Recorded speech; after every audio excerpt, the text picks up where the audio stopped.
The importance of South-South cooperation and triangular cooperation in terms of sustainable development, whether it's social development like education or economic development, etc. Well, surely it is based on the achievements of the all the development goals, including the Millennium Development Goals. One of them is education, as you know. Social development is there. Fighting the hunger, the diseases, and etc., etc.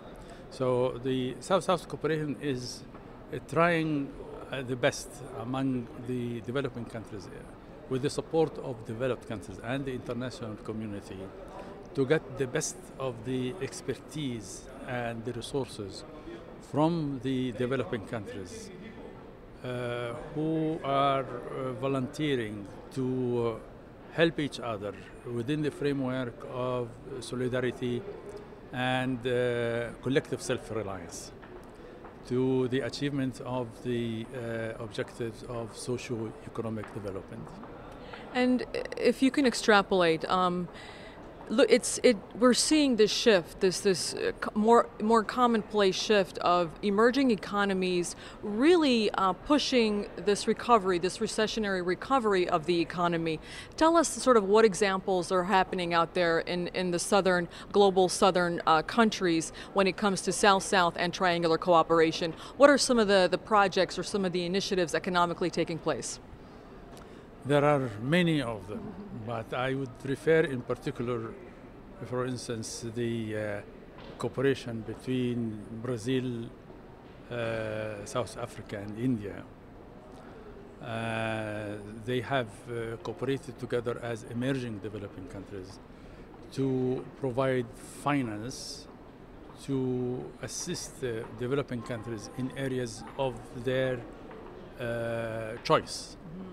So there is a board of the three countries which meets frequently in cooperation with UNDP, and then they choose and they select the best among these projects. It is demand driven and financed by the three countries in cooperation with the international community to push them forward at the international agenda to service the priorities of developing countries, the interested developing countries. And this is an example. There is also the BRICS. BRICS is Brazil, it is Brazil, India, China, and Russia, and South Africa, the BRICS. This is the first initial of the countries as referred to. And they also cooperate with each other, including in that case China and Russia. So it was BRIC, and then South Africa joined. It is now BRICS. So this is another example. A third example, for instance, cooperation between Egypt and other developing countries, between Egypt and the newly independent states which emerged out of the Soviet Union, former Soviet Union. And this is an area where Egypt contributes to the needs of developing countries in Africa in particular, and also with the newly independent states. This is another example. Yeah. There is the example of the Lusophone countries, which in fact pioneered by Brazil with the assistance and contribution of Portugal to developing countries, Portuguese-speaking countries. And this is an example of triangular cooperation because Portugal is from the north, and this is a triangular cooperation. There are also examples of countries like the Nordic countries, some countries from the European Union, assisting developing countries from the south in the various areas of cooperation between two or more developing countries. And these are some examples, and the contribution of China in particular. China to countries in Asia and in Africa. Yes. They are contributing a lot in the ECDC, economic development among developing countries, because China is among the developing countries. It is ECD in the south, and this is the example of China.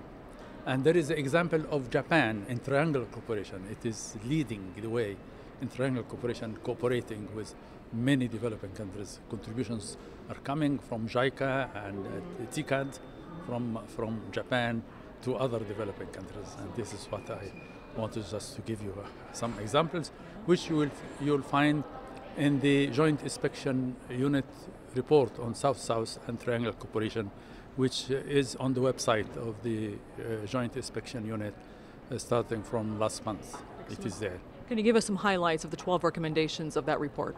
We have, in fact, this report is an evaluation of South-South and Triangular Cooperation, which was mandated by the High-Level Committee on South-South Cooperation, which is a subsidiary body of the General Assembly, endorsed by the General Assembly, requesting the Joint Inspection Unit to make an evaluation of the South-South and Triangular Cooperation. And we started that last year, second half of last year, and it is already there, completed with the contributions coming from all UN system, individual countries interested in this area of cooperation. And in fact, we reached 12 recommendations, apart from other opinions, which would be more than 20 opinions there for the consideration of the institutions of the United Nations and also for the interested countries. 12 recommendations, mainly there is a lack of unified definition about South-South cooperation. Mm-hmm. And we have recommended that all those stakeholders within the UN, including the United Nations, UNDP and others, should get together to agree on one unified definition, because this is a very important agreement which would govern the whole system of South-South cooperation. They do not have the same definition, and we did not venture to put a definition of us, otherwise some will disagree. So instead of disagreeing with us, get together and agree on one definition. There are various definitions, as you see in the Buenos Aires Plan of Action on Technical Cooperation among Developing Countries of 1978, and you find some other definitions in the Nairobi Outcome Document, which emerged as a high-level meeting on South-South cooperation in Nairobi in 2009. These were the basis of this review and this evaluation. So this is one thing. The second is more coordination should take place between the UN agencies. We found out that there is no enough coordination. There should be more coordination and more collaboration between the agencies of the United Nations and other stakeholders, just to avoid wasting resources and to have synergy between them for the enhancement of South-South cooperation. And also the lack of finance. More resources are needed. What are there from resources are not enough to satisfy the needs of developing countries.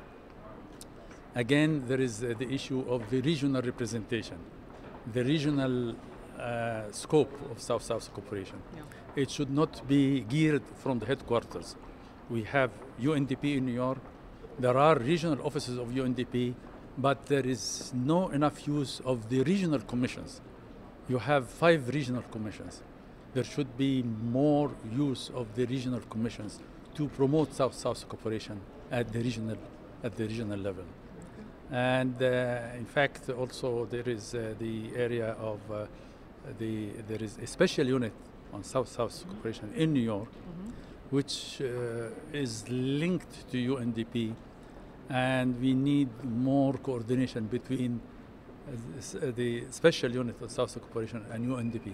This is grosso modo what we will have there, and also a recommendation related to the financing of South-South cooperation, which should not be accompanied by conditionalities.